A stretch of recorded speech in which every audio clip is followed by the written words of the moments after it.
Bismillahirrahmanirrahim. Assalamualaikum warahmatullahi wabarakatuh. Perkenalkan, nama saya Laude Usman Aladin, nomor induk mahasiswa 219111037. Baiklah, langsung saja. Yang pertama, apa perbedaan antara supervisi akademik dan supervisi manajerial?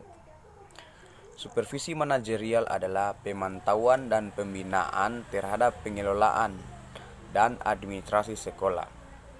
Supervisi manajerial terfokus pada manajemen kurikulum dan pembelajaran, kesiswaan, sarana prasarana, ketenagaan, keuangan, hubungan sekolah dengan masyarakat, serta layanan khusus.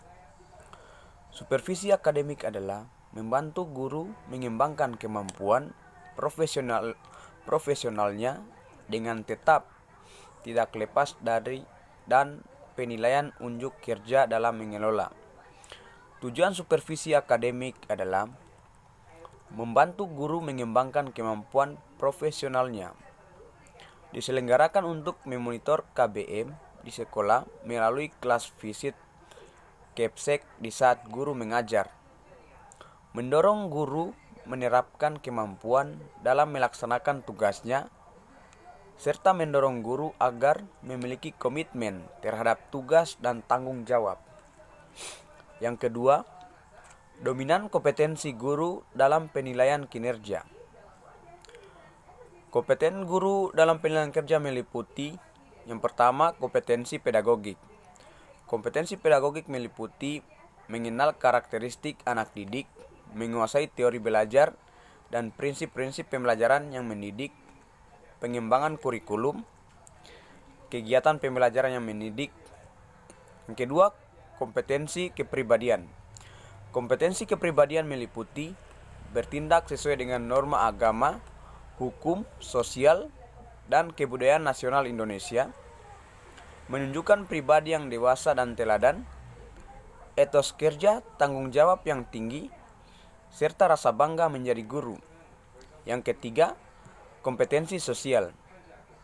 Kompetensi sosial meliputi bersikap inklusif, bertindak objektif, serta tidak diskriminatif.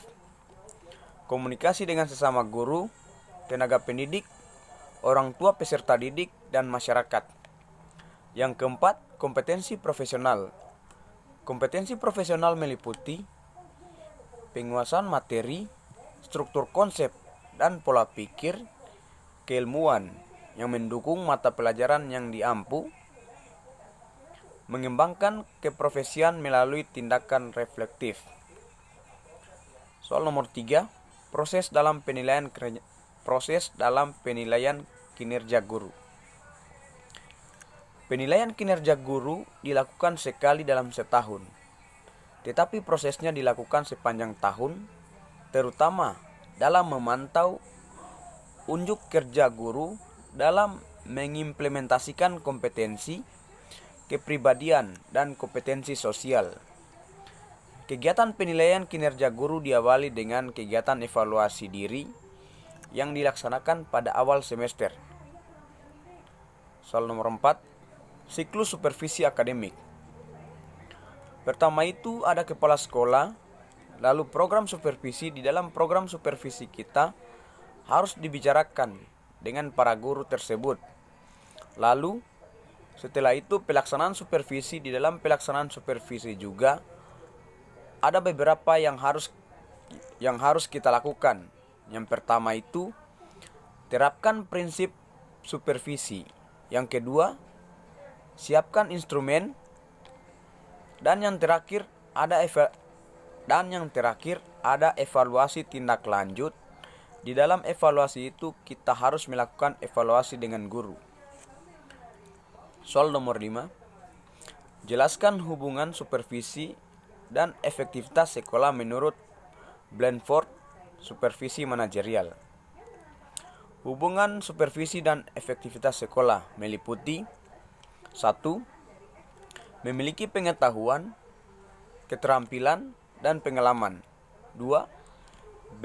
Berpikir cepat, cerdas, dan tanggap. 3. Matang emosi. 4. Terampil berkomunikasi. 5. komitmen yang tinggi. 6. Berpikir kritis. Kompetensi supervisi manajerial meliputi memiliki kemampuan teknik dan prinsip supervisi dalam rangka meningkatkan mutu pendidikan lembaga pendidikan. 2. Mampu menyusun program kepengawasan berdasarkan visi dan isi, tujuan dan program pendidikan. 3.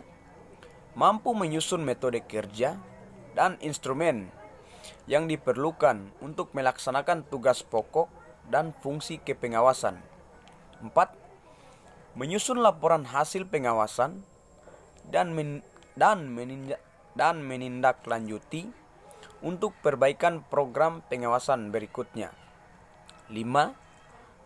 Mampu membina kepala satuan pendidikan dalam pengelolaan dan pengadministrasian lembaga pendidikan berdasarkan manajemen peningkatan mutu. 6. Membina kepala sekolah dan pendidik dan seluruh pemangku kepentingan pada satuan pendidikan. Mampu memotivasi kepala sekolah dan pendidik agar merefleksikan hasil yang telah dicapai untuk menemukan kelebihan dan kekurangan dalam pelaksanaan tugas. 7. Mampu memahami standar nasional pendidikan dan memanfaatkannya untuk membantu dalam mempersiapkan akreditasi. Tujuan supervisi manajerial meliputi meningkatkan kemampuan pimpinan satuan pendidikan, pendidik, dan tenaga kependidikan. 2. Meningkatkan kinerjanya dalam mengelola dan memimpin lembaga pendidikan untuk meningkatkan mutu penyelenggaraan pendidikan secara berkelanjutan. Mungkin hanya itu saja yang dapat saya sampaikan, dan saya akhiri dengan ucapan billahi taufiq wal hidayah. Wassalamualaikum warahmatullahi wabarakatuh.